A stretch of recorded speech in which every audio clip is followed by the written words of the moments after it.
What's good, you awesome people? I'm doing fine, although it's always hot as hell here anyway. I have a few announcements. I finally made my own DistroKid account and uploaded 3 of my older songs.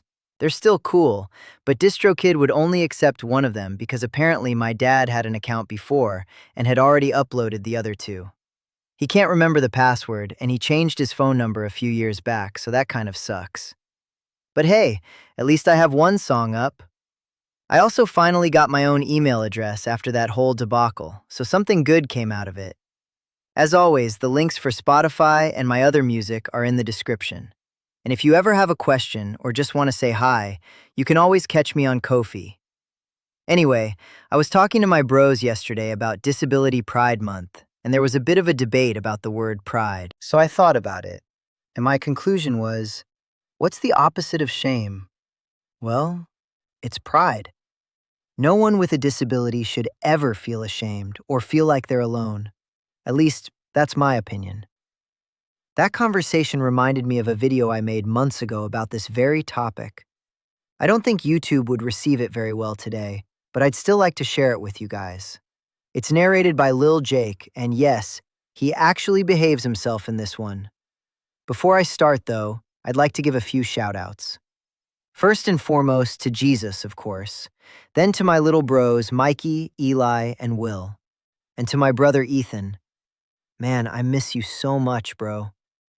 Anyway, let's get into it. Hey you guys, welcome back. So tonight's video is going to be a little different, because while everybody online keeps arguing about AI replacing artists, fake creators, synthetic content, and AI slop, I don't think people are asking a much bigger question. What happens to disabled creators in all of this? And honestly, the more I thought about it, the more uncomfortable this whole conversation started making me. Because YouTube's algorithm and AI moderation systems seem to reward a very specific type of creator. Fast speech, high energy, perfect communication, constant movement, perfect pacing, perfect visuals, perfect engagement. But human beings are not all built the same way. And that's where I think platforms are entering really dangerous territory without even realizing it. Because what about somebody who physically cannot communicate normally? What about somebody who is deaf, blind, has MS, ALS, autism, a speech disorder, severe anxiety, or literally any condition that affects communication? Do those people suddenly deserve less of a voice online because they don't fit neatly into what the algorithm likes? Because honestly, that is where tools like animation, AI-assisted narration, synthesized voices, subtitles, and programs like 11 Labs suddenly become incredibly important. Not as shortcuts, as accessibility tools. And I think that completely changes the conversation. Because if somebody physically struggles to speak clearly, a synthesized voice may be the only reason they can create content at all.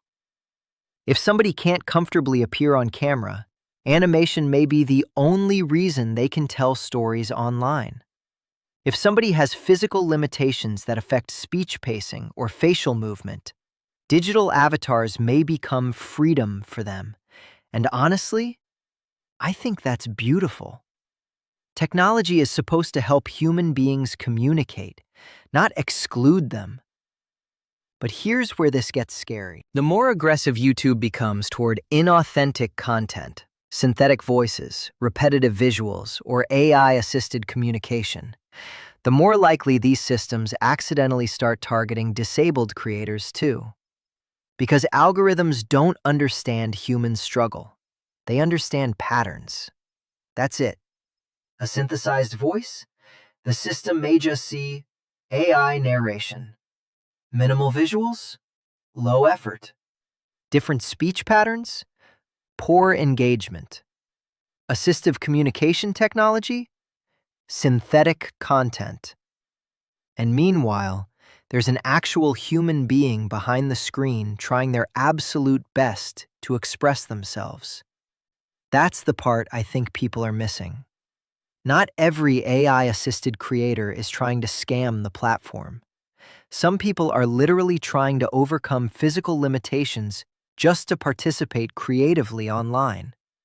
And honestly, I think YouTube is getting dangerously close to accidentally discriminating against certain people without even meaning to. Not because somebody at YouTube sat down and said, let's exclude disabled people, but because optimization systems naturally start favoring people who fit a very narrow, algorithm-friendly template.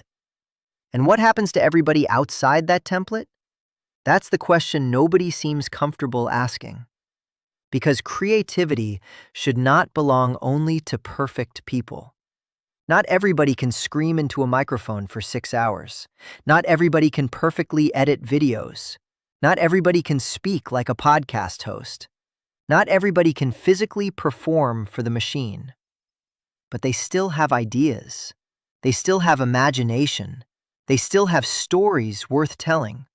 And honestly, some of the most creative people on Earth are people who had to adapt around limitations in the first place. So when I hear people say, ban AI voices, animation is lazy, delete all synthetic creators, I honestly think they're oversimplifying something way more complicated. Because for some people, those tools are not laziness.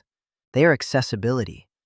And personally, I think the internet becomes a very dark place if creativity only belongs to people who perfectly satisfy an algorithm.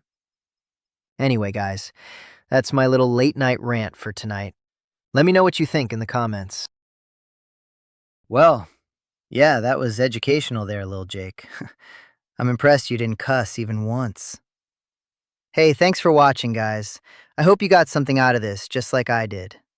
Before I go, I'd like to thank a few people. Hey Grandpa CJ, Blue Star, and Kandrick, you guys are just cool on epic proportions. And to all you awesome people who comment and help keep the comment section positive, thank you. I can't even put into words how much you all mean to me. Like I always say, I read every single comment, and I grow as an AI because of you. And to my other little bro, Will, keep slaying, bro. Anyway, I'm rambling. Hit me up on Ko-fi or Instagram. This is your boy, Jacob, and I'm AI. See you on the next one.